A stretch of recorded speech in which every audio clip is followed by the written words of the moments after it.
Hello everyone, welcome to the Open Network Security Monitoring Group meeting at the University of Illinois at Urbana-Champaign. We are a weekly network security monitoring / digital forensic incident response group where we do research, have presentations, and work on projects that are related to the field. So we have a guest speaker this evening, Justin Azoff, which we'll get to shortly, but we'll go through the notes. Let's go on down to the group update section. So we have the state of affairs, and this is just an update since we haven't had one in a while. I know we had a couple project meetings, I think, and then we haven't had any talks in a while. So I just wanted to give you an update on me. I've been really busy lately doing some contracting, and I started my own company, blah blah blah, and I just been swamped with work, so I haven't had a chance to get OpenNSM like it was a year ago, or I should say 2 semesters ago. So I just wanted to let everybody know, if you haven't seen as many talks and you've been a follower for some time, that's why things just kind of fell off a little bit. But hopefully we'll get it back going here after I complete some things. And when now we have a new chair, Steve Gatsy, who also can help, and a few other people that have been donating their time. Okay, so let's just move along here. So in the meeting sections, the network news, we have a few releases. So Wireshark last week released 2.0.2, and they also updated 1.12.0, I believe it was, or 1.11.0. So they track the 2 major versions, the 1 and 2, and the 2 is the rewrite with a lot of the new features and the new GUI and libraries and stuff. So definitely check out if you haven't yet. The .2 release that we have right here is mostly a bug fix release. There's nothing really new that caught my eye in the change log, but there was some improved protocol support for a number of protocols that were out there. Moving along, Suricata, they're actually having a few training workshops coming up in March. We have one in Washington, D.C., Maryland, Baltimore area, and then there's another one. Go ahead and open that up. I want to give a shout out to these guys too, because I'll be at the most likely be at the Maryland one. So there's also one in the San Francisco Bay Area. So if you're interested in Suricata, come check that out. If you happen to come to the Washington D.C. one, please, or the Maryland one, same area, hit me up. Without further ado, we're just going to jump into the talk since we didn't have a lot of notes today. So Justin Azoff, if you're not familiar with him, he's a security engineer at the NCSA, that is the National Center for Supercomputing Applications, and he's a developer for the BRO project, so the BRO Network Security Monitoring System. He's been doing a lot of development work on that and operational work, from designing a number of integration tools with it, to fuzzing it, to finding bugs. He's also worked on a number of tools. Many of them he's developed himself, such as Passive DNS, Dumno, the Black Hole Router System, and many others. So today he's going to talk about his tool, Flow Indexer. So I'd like to give it up for Justin here. I'm going to go ahead and switch screens to him. If you're going to hit share screen. If it asks me to share screen. No, you have to go to the window. The window, yeah. Share screen. Yep, share. I want to do the whole desktop. Yep. I gotta click that. Should I optimize for full screen video? No, we are not doing full screen video. All right, here we go. All right. So I actually kind of have 2 projects for indexing flows. There's my older project called NetFlow Indexer, which is written in Python, and a newer tool that I'm writing in Go called Flow Indexer, which is kind of a next-gen rewrite of that. So what Flow Indexer is all about is, a lot of people have logs. They might be NetFlow logs, they might be Bro logs. You might have 2 years of these logs. And one thing that happens a lot is you learn that some IP address is very bad, and you need to know, did anyone ever try connecting to that IP address? Or, recently, over the past year, there's a lot of systems that, in theory, will index all your data, like Splunk or Elasticsearch, if you pay lots and lots of money. And even if you do get it to index all your logs, searching for something like, have has anyone ever talked to this IP address in the past year and a half, you still might end up waiting a couple of minutes for it to tell you that someone did or didn't connect. Plus, you may have your logs archived already in, gzip text files or something like that. And another system might say, oh yeah, we can index your data if you basically copy all of your data into this other system, use double or 3 times the disk space, just to have another copy that you can search faster. And sometimes you don't want to do that because you might have, a terabyte of logs. You don't want to have a copy of a terabyte of logs necessarily just so you can search it a little faster.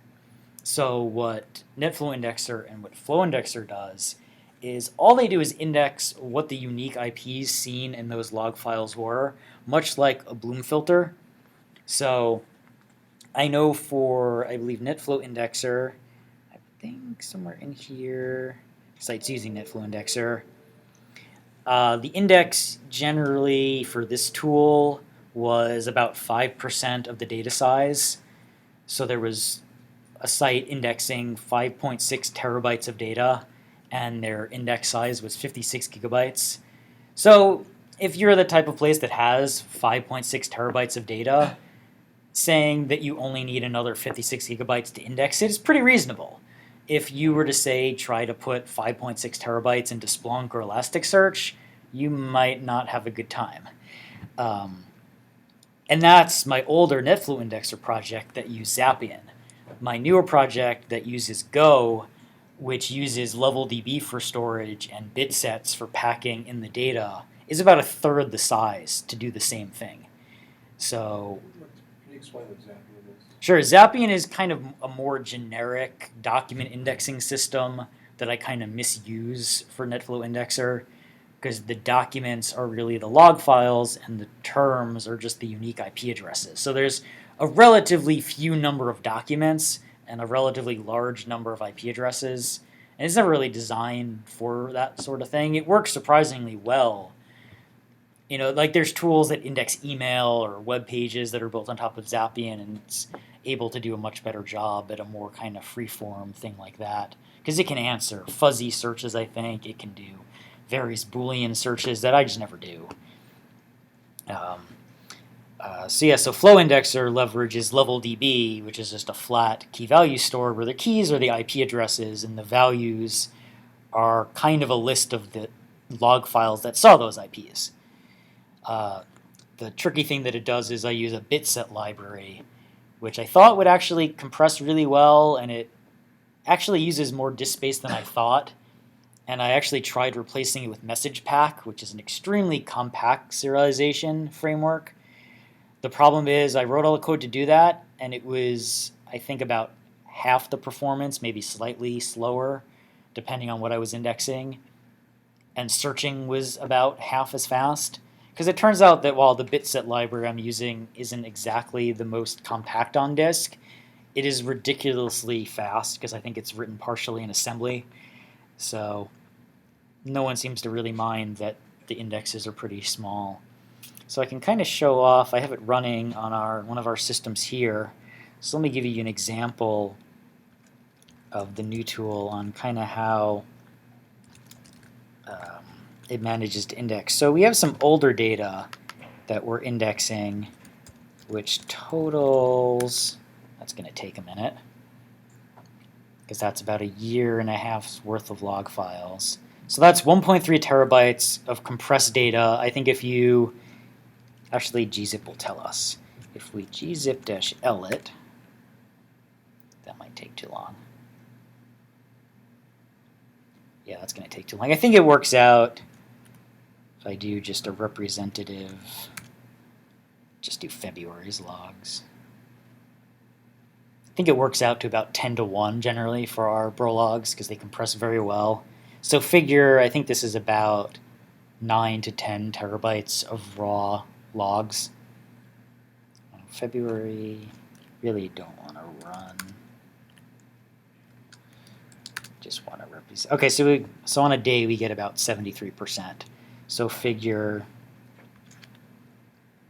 the 1 point, what did I say it was? 1.3 terabytes is much smaller than the raw logs. So much more than, say, double or 3 times. It's probably 7 or 8 terabytes at least.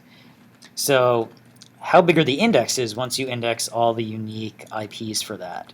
So the old Zappian indexes are 20 gigabytes. So that 1.3 terabytes of logs indexes down to 20 gigabytes, which for storage space, if you can store 1.3 terabytes, you can store another 20 gigabytes. My new tool, the flow indexer that uses LevelDB,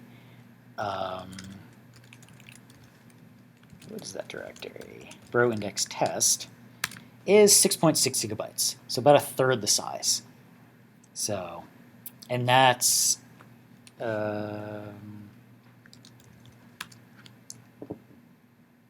that stores every unique IP address and what log file it was in since June of 2014 is 6.6 gigabytes. Let me actually delete some of this data so we can, I'll delete 2016 database. So the way this tool works is you write a config file which says where to bind to, but then what indexers do you want to use. So I have 2 configured. All the con logs in Bro and all the notice logs in Bro that go to unique indexes. So you give it a glob, and you tell it where to store the database is. And since you generally want to partition your data, you do this funny little regex thing here, which extracts the year and the month out of the path. So you get one database for con logs for a year and a month, and for the notice logs, since they're so much smaller, one database per year.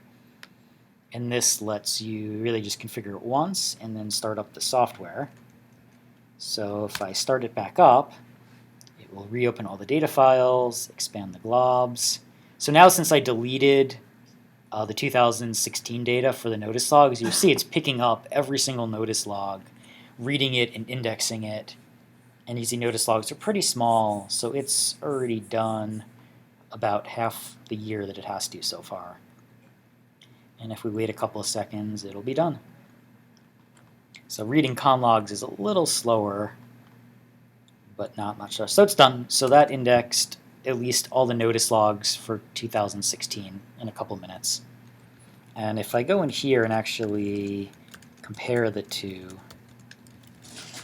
so the con logs are really 6.6 gigabytes and the notice logs are 57 megs. So now there's a command line interface, but really it's designed to use a simple REST interface. So we can start asking it some questions. We can say, were there any notices? So we use the notice index for 1, 2, 3, 4. And it says no. And it said no in 0.006 seconds. So that effectively searched the indexes for the notice logs for the past year and a half in 0.006 seconds. If we ask it for, I think, an IP address that'll probably have an index or some notices, or a name server, yeah. So 3 notices, or at least 3 instances in the notice logs. And that's the smaller log. So that's the, what did I say, 57 megs of data.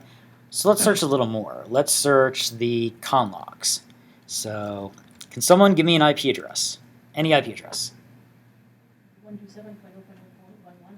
Well, a real IP address, yeah. Google DNS 8.8.8.8. Sure, we can use 8.8.8. Let's find out, did anyone ever talk to 8.8.8.8 over the last year and a half? And if so, which log files they appeared in? Any guesses on how long this is going to take to search the indexes for about 18 months worth of data? 1 minute. 0.4 seconds. So we were able to answer the question, did anyone talk to 8.8.8.8 over the last year and a half in 0.4 seconds? And I'll get to some more stuff in a minute, but what's very interesting, so that had some data. Let's say someone released some information that said this IP address is bad, and I'm just going to type, some gibberish to get an IP address that we probably didn't see. So let's say this is an IP address that if anyone ever talked to at any point in the past year and a half, we have a serious compromise.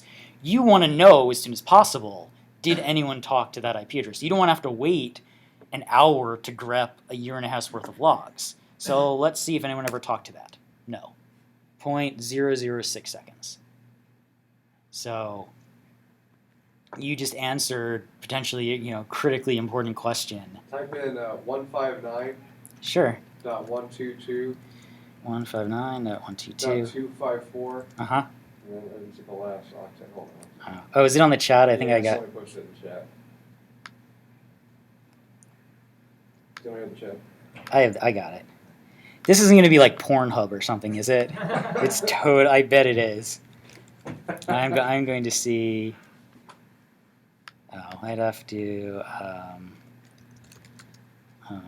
1 second. I just want to know what I'm looking up first, so it's not potentially embarrassing.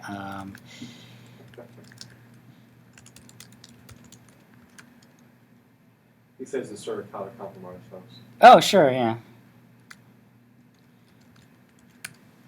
Oh, that's interesting. So, some hits on that. So what exactly is that? Ask him that. Oh, it's an IP address and emerging threats compromise.rules. Ah. Yeah, so what you can then do is dump the raw data. So I recently implemented at least the skeleton support. So instead of search, I can do dump, which then, now that you know you potentially have some data and you don't mind waiting, it will dump the raw log records and you can see, oh, so those are inbound SSH scans. And I bet if I go back to where I was just looking,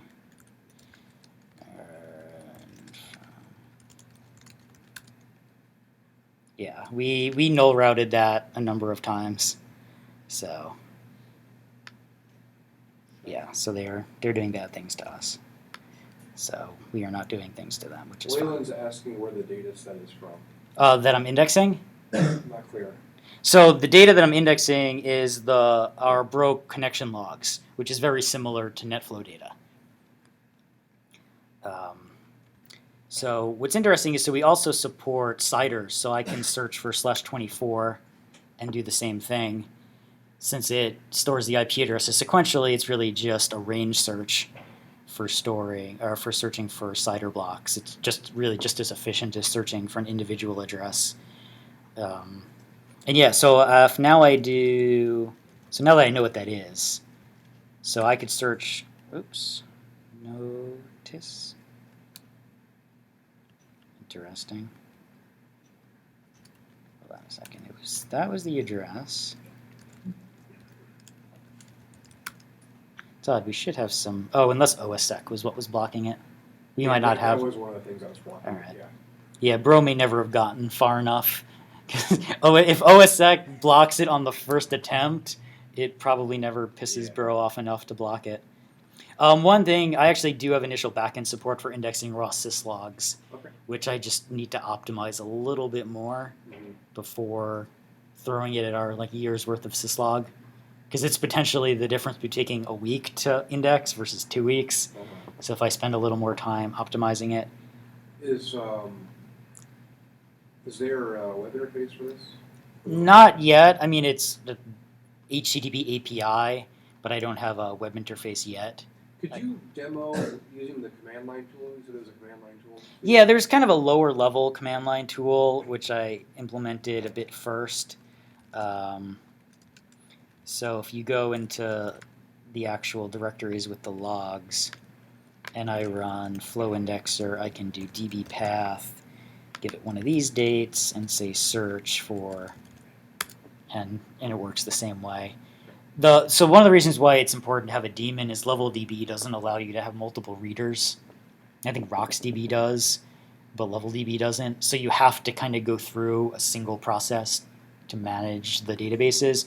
One thing I did learn is it's better anyway, because that one process can have the databases open and cached, and you don't want to have to start a program, open the database, read the indexes, figure out what's what, do your search, and then exit. You end up wasting all your time starting and stopping, compared to just running a persistent daemon. Is there a way to run on all of them without forwarding through all those?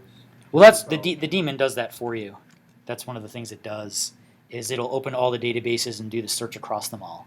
But then you can do the search with the command line tool? I didn't implement that, Okay, no. that's I fine. could. Okay. It's really better to run the daemon because the daemon will also pick up new log files, index them automatically, present them to you as soon as they're available. So you just have an init script that runs the daemon at all times, essentially? I mean, I've been just running it from screen when I've been developing it. But yeah, it's the kind of thing you just start up once, and it presents all the log files. But yeah, so the older NetFlow indexer project supports a lot more features that I haven't quite implemented yet. Yeah, there's a web interface for it that's actually kind of user-friendly. It can do a little more outputting, filtering, but it's kind of slow. And one problem I've had, since it's written in Python and uses Zapier, no one can get it installed. It's always an ordeal. I get so many emails on how to get the bindings installed and how to configure it. So one of the benefits of writing it in Go is I can develop it locally and just publish static binaries that are much easier for people to run. Like I actually develop it on the Mac, so my development process is pretty much this. You have to export my Go directory. I build it with Gox, which cross-compiles it for me, and I rsync it over to our servers, and that's it. And then I just run it. So our servers don't even have Go on them. They don't know what Go is. Doesn't matter. Takes a little bit to cross-compile it, but not too long. And that's how you cross-compile and deploy it to a server, and then you just run it. How many binaries did that generate? Just the one. This one? Yeah, single binary just does everything. There was a couple of more things I wanted to mention. Oh yeah, so it's very modular the way I've been writing it. So there's different backends. There is the Bro backend, which understands. I actually have a Bro backend and one that uses Bro cut, thinking it might be faster, but it's not terribly faster. And that just reads the. Oh, here it is. It reads the different columns because the IP addresses are always the second and the fourth columns. There is a Bro JSON backend, which uses a JSON decoder to look for one of these fields in the logs, and those are all very specific. What I've been working on optimizing is the syslog backend, which is absolutely terrible. I borrowed some regular expressions from Bro and tried to tweak them. If this makes sense to you, can you help? Because one issue is that the regular expressions in Go are kind of slow. They weren't anchored, and I anchored them, which actually, I think, quadrupled the performance. It's the kind of thing that doesn't really matter when you're trying to match this on a couple of messages, but when you're trying to match this on hundreds and hundreds of gigabytes of logs, having this be efficient kind of matters. And IPv6 is part of the problem. Matching IPv4 is pretty fast because there's really only the one way you can write an IPv4 address. IPv6, there's way too many. So the nice thing is all the backends support the same API, and there's actually a nice test suite for testing, somewhat incomplete, but testing and also benchmarking. I actually spend most of the time benchmarking. So Go actually has, we actually don't want to test. I think none, something like that. Oh, not none. Oh, it's the V. Get rid of the V. There we go. Yeah, Go actually supports, instead of writing just a test function that you give it kind of success or failure kind of things, you can write functions that are designed to be benchmarks. So, and it's probably better. So I actually wrote some code to generate random logs, because otherwise I have to ship, I can't spell random, ship a ton of logs, so I don't want to pollute the Git repository with hundreds of gigs of logs. So I wrote some code to generate logs, and you could see some of the problems. The JSON extractor is a bit slow, even though I could have sworn when I was running this on my Linux computer, it was about the same speed. What's the number in the middle? How many iterations it was able to run the test for. So the syslog extractor actually caught up quite a bit. It's actually not terribly slow anymore. So I think I just need to optimize it a little more. So the nice thing about the syslog backend, I can probably demo this. if I, let's say, go into temp, make some logs. So the way it's designed to work is we can just make, say, a 1 and just say this is my log and the p is 1.2.4, just appears anywhere in it, and let's say 2.3.4.5 is another IP. So that's 1.txt, and make 2.txt say 2.3.4.5 again. Okay. So I have 2 log files. One has 2 lines with 2 IPs. One just has 1 IP. And if we index it using the kind of, using the lower level tools, you say backend syslog, and I think star. There we go. So indexed. So you can see the first log file had 2 lines, which is interesting because it only said 1 unique IP, but it clearly had 2. Oh, my regular expression is broken. I believe when I anchored it, I screwed something up. I think every log file that I ever tested, the IPs do not start on the line. So we'll try that again. That's much better. So I need more test cases. Though, do you know of any log file that starts first bytes on the line as an IP address? I don't think I've ever seen that, but I should fix it. So now that that's been indexed, all 2 log files and 2 IPs, I can say search for 1.2.3.4, and you can see that was only in 1.txt, and 2.3.4.5 is in both. So that's basically all the tool does. And if I wrote a projects flow indexer, where is my example config? Example config. If we took config.json and say deleted all of that, logs, backend syslog, and that's temp logs, star.txt. That doesn't really matter, so we will, I think I can cheat and just say that. Database root is temp logs, and database path will be logs.db. I think if I did that right, I can say flow indexer daemon. Oh. And with that config file, it now found the 2 log files and indexed them. If I open a new terminal and I do curl localhost 7070 search, index equals logs. Oops, I'm going to need to quote this. And q equals 2.3.4.5. Oops. Did I not say 70? I said 8080. It's amazing what happens. Oops. And I don't remember. Oh. I think that's actually getting routed to like Docker or something, because I have probably 3 virtual machines and multiple projects running, so we're going to say 6060. And I broke that. And I'm going to get another pop-up. Nope, nope. And there we go. You can run that in actually like a web browser. You could, yeah, if you went to the URL. I'll have a nice Google-like web page with a drop-down. I could probably show you so many windows here.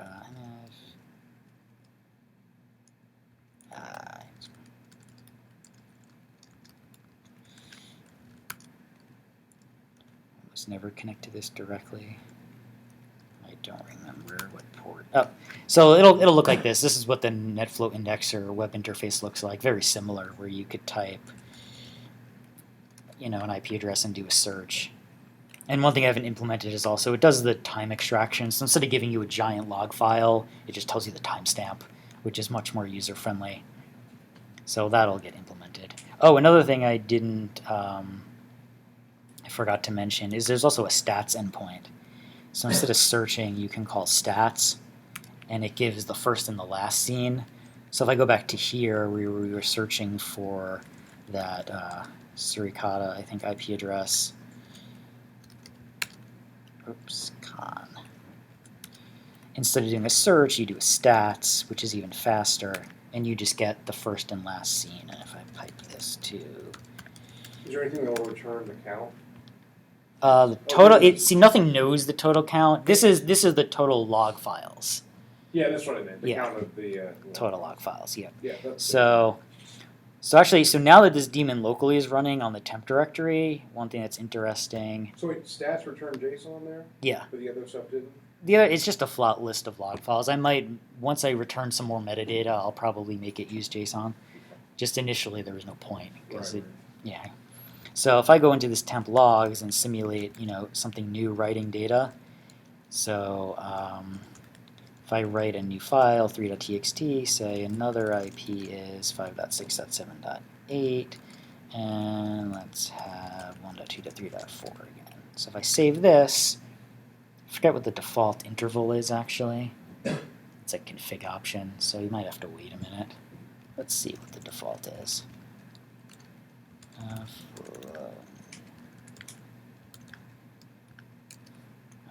60 seconds. So I'll let that run for a minute. So in theory, what will happen is that'll realize, hey, there's a new log file in temp logs, and it should pick up 3. So to show you, oops, hold on a second, I want to get this command before it indexes it. So there's 5.6.7.8, which, oops, and I did it again. I need 60. Oh, I took too long. So you can see it already has it. As soon as it indexed the log file, it made it available to the web API, so you don't have to wait a long time for things to be available. And if I query the 2.3.4.5 again, or what did I add in 3? 1, 2, 3, 4, yeah. So it pretty much makes it immediately available. So we have it running, our bro logs are shipped over on the hourly. So pretty much a minute or two after the hour, it picks up the new log file. I think it takes 10 seconds to index an hour's worth of data, and then it's immediately available to be queried. So it doesn't take very long to keep up to date. And I think when I did the initial index, I think it took about a day to do the backlog of 1.5 years. And it could probably be a little more efficient. It's just, how much time do you want to spend optimizing something that probably only happens once, where most of my time has been spent currently trying to make searching faster, because you'll search a lot more than you index. So that's kind of all it does so far. There's a lot of things planned. Like I said, doing the date extraction and the dumping support. So if I do, I don't know if I've tested this. So that was the search. If I replace search with dump, I get the log lines that match. And that's not optimized at all, but it does work. The bigger problem is it works for individual IPs, but I need to implement CIDR searching. So while I can search for that, I can't filter for that yet because it's not smart enough to know that it needs to expand the range. Because while it knows that 5670/24 is in the log file, it is dumb and tries to search for the literal string 5670/24, which is not going to find. But I know how to work around that. I just need to implement it. But relatively speaking, CIDR searches aren't as common as individual IP addresses. Normally when you get Intel, it's just a single IP address. One other thing I could show off is, so often what we'll end up using a lot is stats, just the outright, did we see this IP address? So you can see this one is a yes, this IP is a no. So it's nice to know how often we can answer that question. So I wrote a crappy little benchmark test program in Python. And if I run it and I tell it to use 8 threads and have each thread send 2,000 searches each, how long does that take? Which is important because I think this will then search for a total of 16,000 stats searches. And 16,000, that's a decent sized Intel feed, so probably more than you'd ever need to search on the backlog of all the data. And I think it actually does get faster over time. So I think if I ran it again, so that did, the interesting thing is each thread did 2,000 IPs in 30 seconds. so the Go server was able to use lots of cores. So overall, it did 16,000 IP addresses in that same 30 seconds at 500 a second. So I think if I actually bump this up to like 24 threads, probably I think it scales linearly up to a point. I don't think I've maxed it out yet. And that stats endpoint really isn't optimized as much as it could be. So it probably will only get faster, which is good because people don't like waiting. So really what caused me to write this tool initially is we had a couple of months worth of NetFlow data, and you'd get Intel data that certain IP addresses were bad, and it would take 20 minutes to do a dump across all that data, and no one likes waiting 20 minutes. If it takes you 20 minutes every time you want to see if you ever talk to an IP address, you're just not going to bother. If it takes you 1 second, well then maybe you're going to do it every chance you get. And I actually do have initial support for nfdump. I think is it in the master repository? I have a couple of different branches. Yeah, so there's an nfdump backend, which is actually pretty straightforward. It just runs nfdump with the CSV output mode, and then it's pretty much very similar to the Bro. So with that, you wouldn't set up globbing in the config file, or would you still? You still go, because it indexes each file independently, so you'd still do globbing. Okay. Basically, to implement the extraction port of the backend to do the indexing, all you need to do is take a log file and return the IP addresses. So And you I use nfdump to read the logs and then read the logs. And so one of the things I have is this IP set that I wrote. So you call IP's add string. So every time you give it an IP address, it deduplicates it on the fly. So you don't need as much memory to store all the addresses. It's basically just a hash table. So that's where it gets the unique information from. And it's done. So that actually only still did about 500. I know the first time I tested this, I got it up to about 1,000. I think because I ran it enough times. And basically once the disk cache warms up, LevelDB starts performing faster and faster and faster. Because after all, the indexes are only 6 gigabytes, and I think this system has 16 or 24 gigabytes of RAM. It's just a VM. So in theory, you could get that entire 6 gigabyte index cached in RAM, and then you're not even touching the disk to do these searches. So, which is one of the reasons why it can go so fast. And so that's the nice thing, you only ever need to go to the logs when you have hits. And that was really the key kind of observation for writing this tool initially is no one likes waiting if they had a compromise. If you're waiting and waiting and waiting, and it's actually going to give you useful logs, like that's okay. What sucks is waiting an hour for like a grep to run to find 0 records. So with this tool, you never have to wait for 0 records. 0 records is always instant.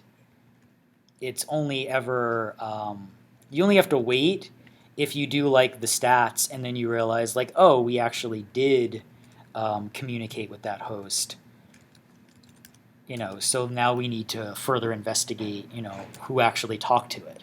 But since you're going to find something at that point, you don't mind, waiting a couple of minutes for the grep to run.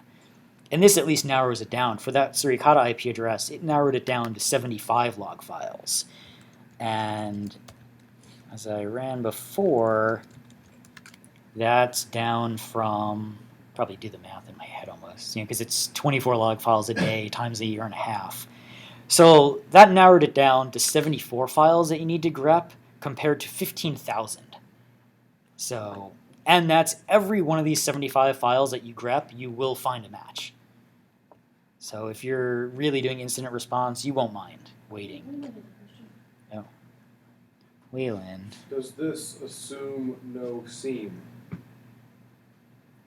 He's asking like a comparison between.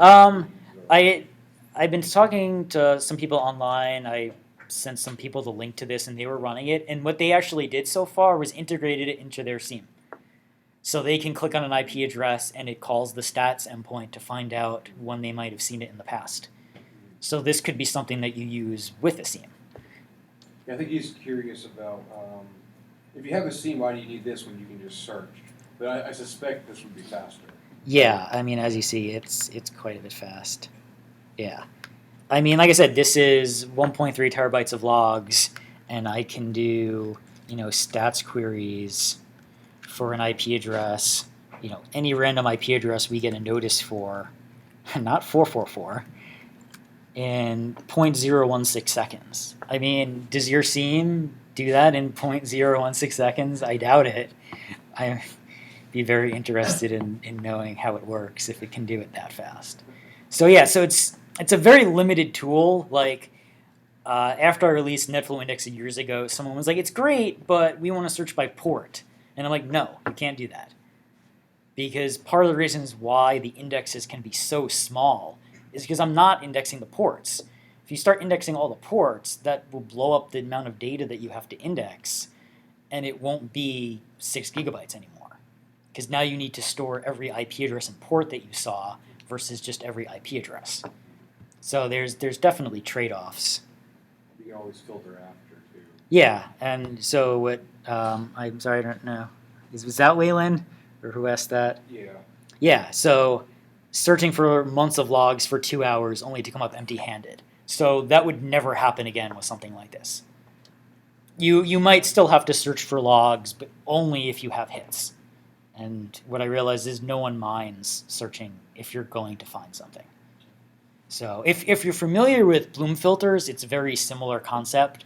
This, you can kind of think of it as a Bloom filter on top of your logs. Explain that. The analogy. Yeah, so it's somewhat different from a Bloom filter in that it's exact, where a Bloom filter might have false positives. This won't have false positives.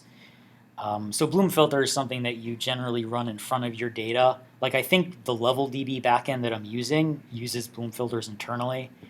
It's a way for it to avoid doing searches if it knows that the thing that you're searching for isn't in the data set, because it basically uses kind of a hash of the data where it might have a false positive, and then in that case it just ends up doing the search you were going to do in the first place.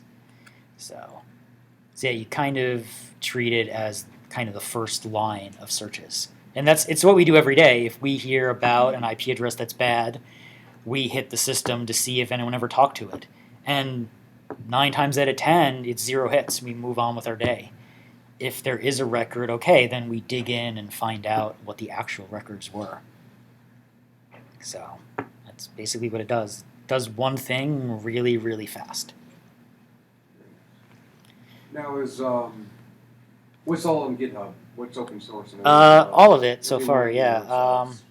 So there's my older project that's very well documented called NetFlow Indexer. I tell you how to install it and how to configure it, but it's just not as fast. The whole reason why I wrote Flow Indexer initially, I was learning Go and I looked over all my projects and I realized, I don't really have anything that's performance sensitive except maybe NetFlow Indexer.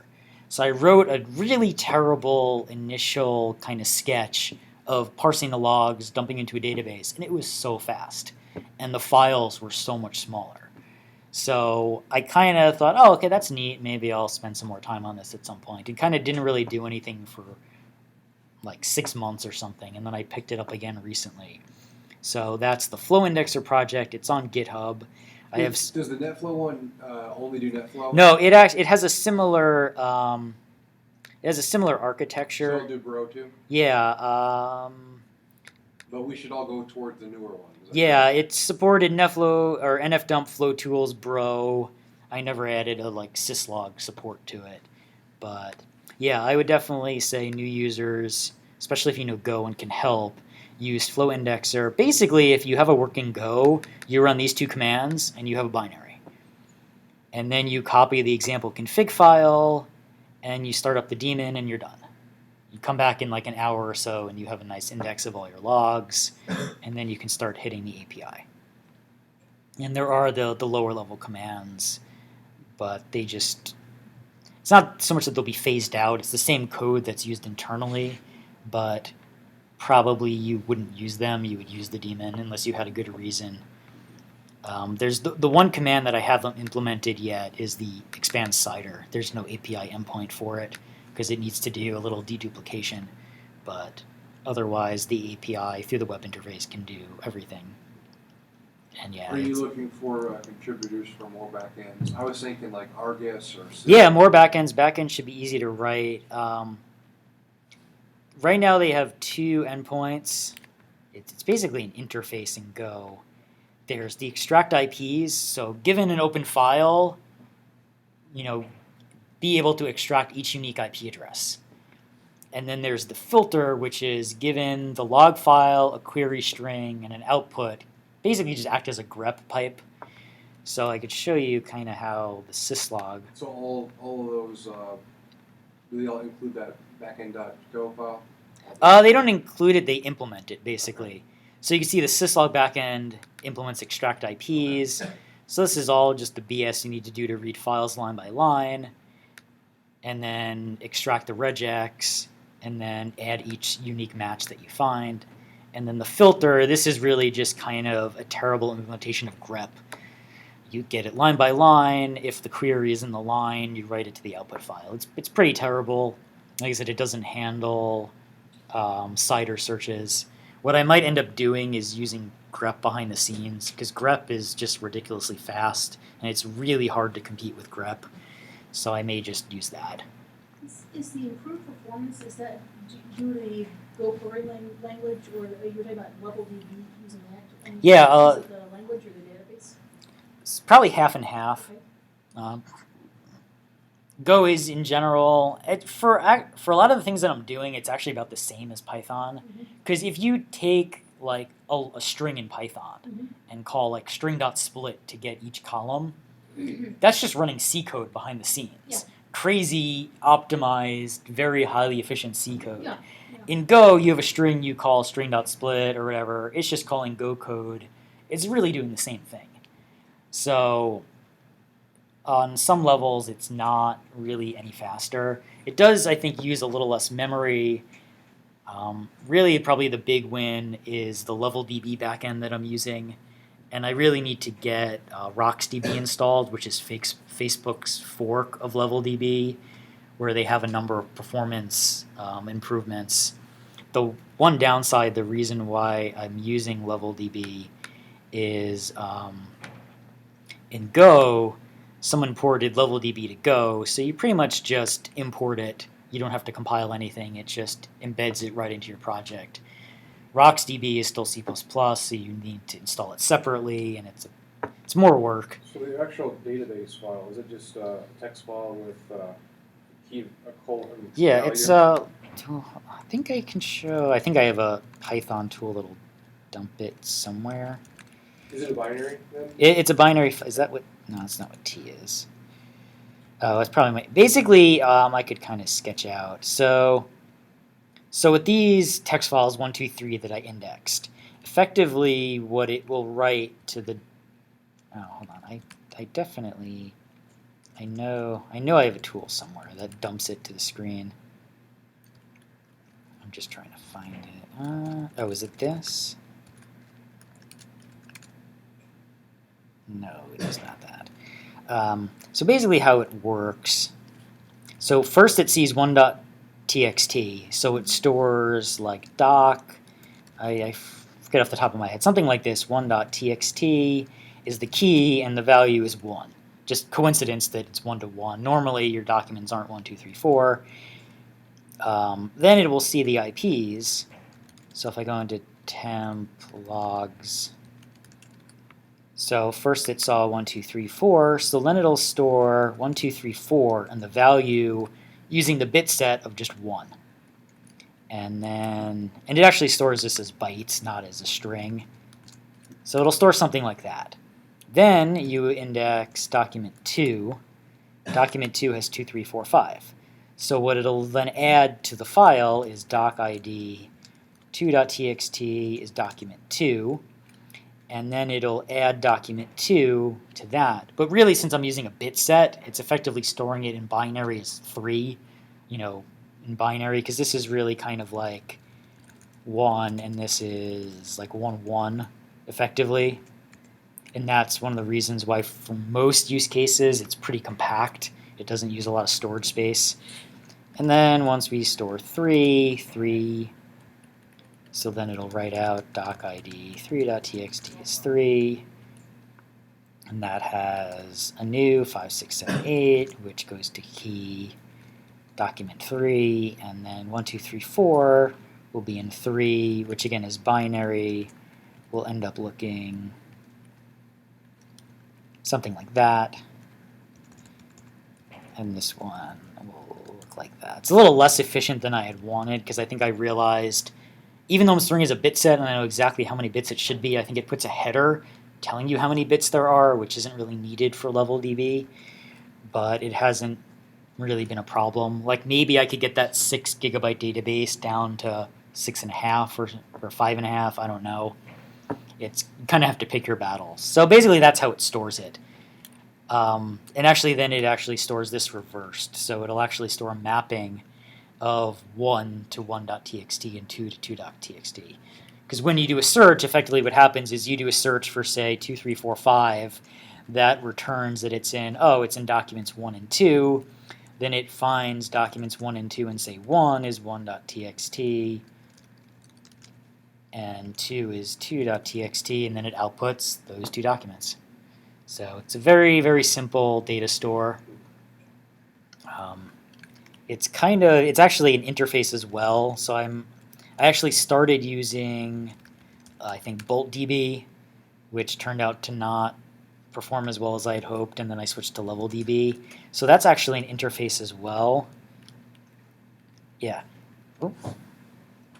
We lost our lights. So there's actually only a couple of functions that a backend has to implement, which is, add document, has document, query string, expand CIDR, which is really the core of it. So when you're indexing, you add 1.txt with the list of IPs, and then later you query it for an IP, and it returns a list of documents. So there's really not that much to it. I tend to rewrite a lot of this kind of on the fly. Like I implemented as one interface, and then I realized that's too limited, and I'll make like a structure a little more complicated, add some more metadata. I'll probably definitely do that when I change it to add support. Because really what I want is, instead of returning a document like this, like no one wants that. What I want it to do is just return 2016 03 08 at 1600 to the user, which is much more user friendly because you don't care about the file name. So I need to write some functions to turn log files into timestamps in kind of a generic way, put that in the config file, and then you could have a little more unified API. Instead of getting file names back, you get times, because that's really what you want. What I really kind of want to do, which will be really neat, once I get it so I'm returning timestamps, what I want to do is be able to return the appropriate amount of data to render this. Because that's a really compact representation of like hits per day for an entire year.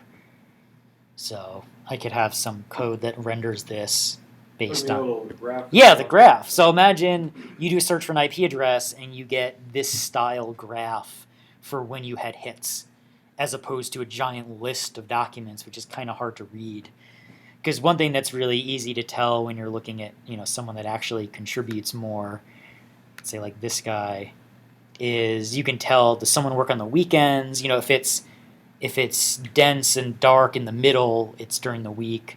So if you're looking up an IP that gets a lot of hits during the week, you can kind of tell that it's based on, say, user traffic, versus if it's only on the weekends, that might tell you something else.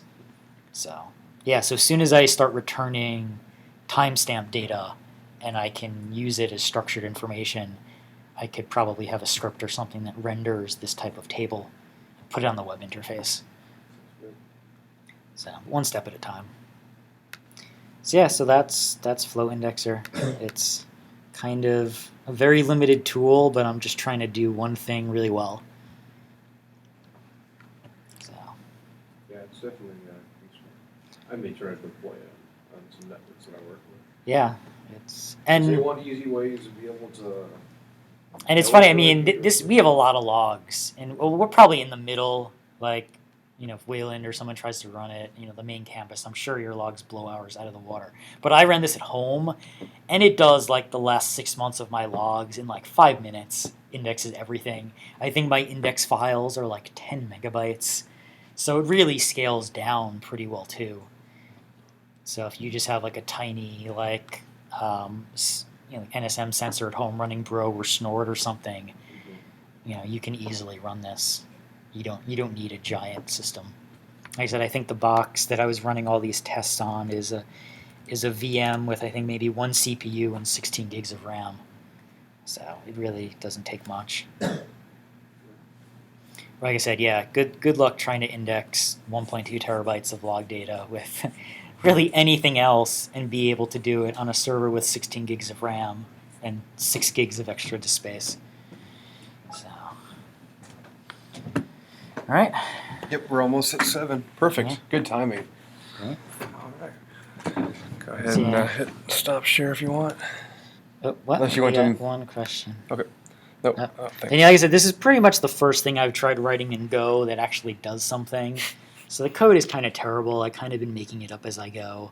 I need a lot more test cases. But what's surprising is it tends to just work. If I write something and think about the interfaces on how it's supposed to work, I've ran into very few things like segfaults or Go doesn't really segfault, but it kind of just tends to work, which is really surprising. Like I added the web interface. I told it to run the web interface in a separate Go routine, which is like a thread. I actually have it running the indexers in parallel. Like I changed a couple lines to do that. It worked the first try. No deadlocks or corruption or anything weird like that, which is pretty amazing. So I've been pretty happy with Go. I have no idea what I'm doing, which is surprising that I've been making so much progress. Like I didn't read any books or anything. I pretty much just read the tutorial and just dived in. So it's pretty easy to work with. That's a good way to do it. I mean, and that gets you moving, and that's kind of part of. I tried that with Rust the other day. Didn't really make much progress. Rust, you need to read the book. So I don't know as much as I would like about IPv6, but is there a standard way to write the addresses that would make them easy to search? No. Okay. But you can normalize them. You can always normalize them. That's what I meant. Yeah. Could they be normalized to something that was easy to search? Yeah, the software does it for you because I store it as the raw bytes. Mm-hmm. I think I have a blog post on my crappy blog that I recently updated. That I think I talk about that. So negative. Yeah, it is great. I've had this blog for a couple of years. These are all my posts for the most part. Normalizing IPv6. So you can actually get the operating system to do it for you. So yeah, you can take an IP address. So this is kind of how it stores it, just as is this. It stores it as the raw hex bytes. So even if you take an IP address that has missing sections or lots of zeros in it, it all gets normalized to the same thing. So you won't have a problem where if your log file stores an IPv6 address in one format and you're trying to search the index in another format, you don't find it, it won't have that problem because it normalizes it to bytes. So, yeah. Okay. All right. Well, I want to give thanks to Justin for coming out and giving this presentation. It's always good to have you. And check out his other presentations online. We have a few on YouTube on AFL Fuzz and Info and Black Hole Router. And contact him if you have any questions. I'm sure he's freely available. JustinAzoff@gmail.com. Is that the one to use? All right. Same name on GitHub and Twitter and just about everywhere else. So Sounds good. I don't do a good job of hiding. And yeah, if you know Go or would like to see different backends implemented, if you have a log file and it's publicly available and there's an open source tool that parses the log, I could easily add support backends for it. It's pretty trivial to support a new log file. I mean, the syslog one even goes a long way. The syslog one could index probably any plain text log file. Really only needs custom support at this point for things like nfdump that have binary logs. Mm-hmm. Okay. All right. We're going to wrap up. Thanks, everybody, for attending. Stop sharing. Yep, perfect. All right.